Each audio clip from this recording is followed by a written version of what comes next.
not doing no homework today. Hey boo, and welcome back to my channel. She Read That. This book is dedicated to all the baby readers out there. And what is a baby reader? A baby reader is someone who wants to read more, but for some reason or another, they just can't. That was me. That is me. And I'm here to inspire all of you guys to read more, because there's a lot of books out here and we need to read them.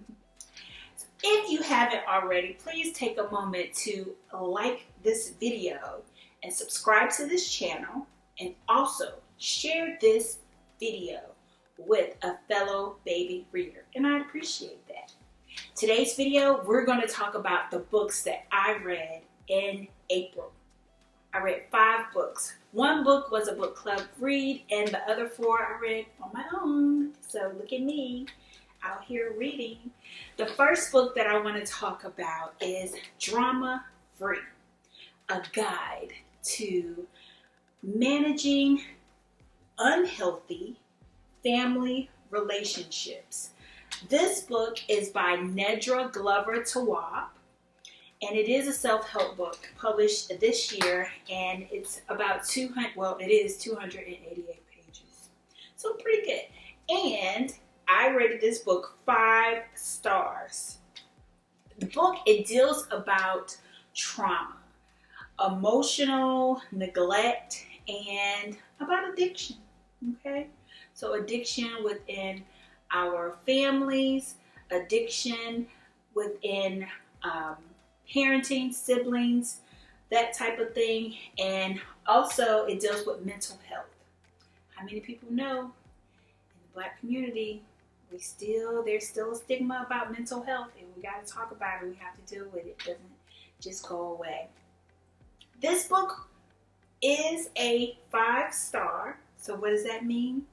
Well, boys and girls, I'm going to do an entire video just dedicated to this book. Because one thing about Nedra Glover Tawwab, if she read a book, I'm going to read it. Period. So y'all look out for that, okay? The next book that I want to talk about is Black Girls Must Be Magic by Jane Allen. This book was published last year, and let me tell y'all something. I had to get into it because baby girl, she came out with another book, the 3rd and final install to the trilogy, Black Girls Must Be Exhausted. And I said, Tanisha, you haven't even read the second one yet. How are you going to get into the third one? You haven't read the second one. So I had to get that out of the way so that I can finish up that series. Finally. This book was 272 pages, so not too bad for my baby readers out there. It was fiction, contemporary romance, and chick literature. So, like I said, this book is the 2nd installment to the Black Girls Must Be Exhausted series. And spoiler alert, if you haven't read the first book, Tabby did not have the baby in this book.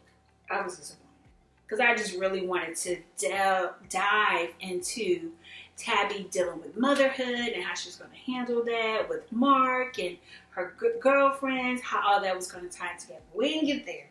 We're going to get there on the 3rd book, and not on the 2nd book, and I was disappointed. But hey, here we are, because she wasn't telling the people at work she was pregnant. Like, girl, like, what's your size? Because as soon as you become pregnant, it's like people around the job, they see you the most. They're going to tell you before you even know, okay? But that kind of was unrealistic for me. And some of the other stuff that she dealt with was, she's a news anchor. And so one of the viewers called in and complained about her hair, child. All the things in the world you could complain about, you choose to complain about a Black woman's hair? Come on now. But she has to deal with that as well at work. And we also get some updates from her friends that was also in the first book. So all in all, I gave the book 4 stars. And now I'm ready for the third book. Number 3. The next book that I want to talk about is House of Eve is the next book that I want to talk about. Woo, woo. I was not expecting to absolutely love this book. House of Eve is by Sadiq Gay Johnson. And it also came out, it came out this year. And I gave this book 5 stars. Let me tell y'all something. The rest of the books I'm going to name are going to be 5 stars. It's crazy, but I really thoroughly enjoyed this book. Didn't think I would like it as much as I did. It follows 2 women in the 1950s, and they both have totally different lives, right?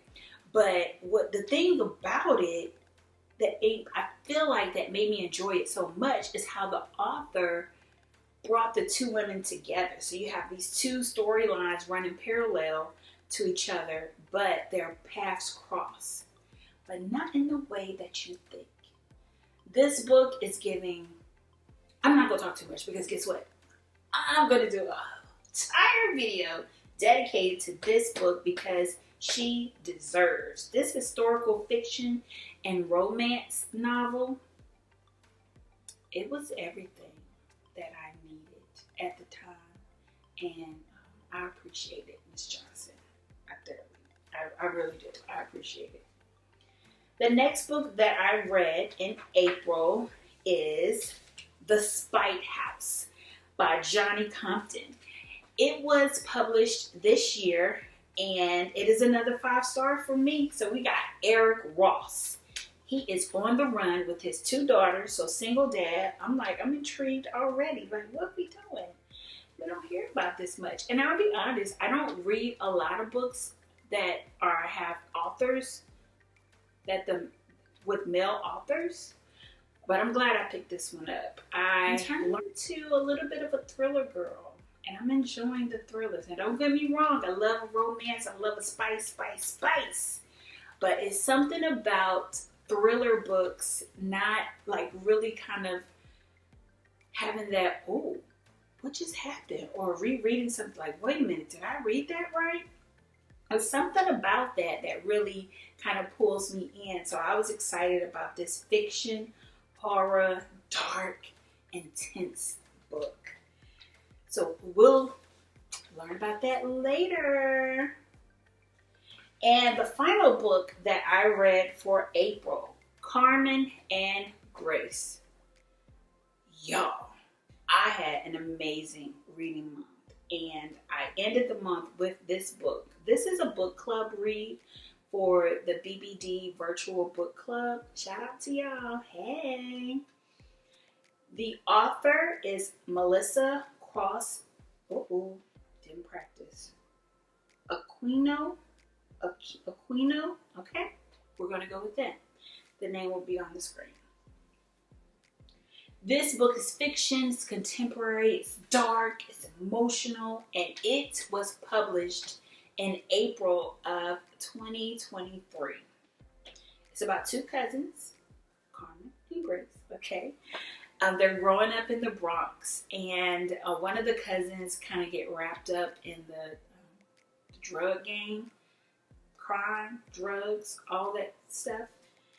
And the other cousin also gets into the same stuff as the other cousin, but she wants to leave that life at some point in the book, and she has a difficult time doing so.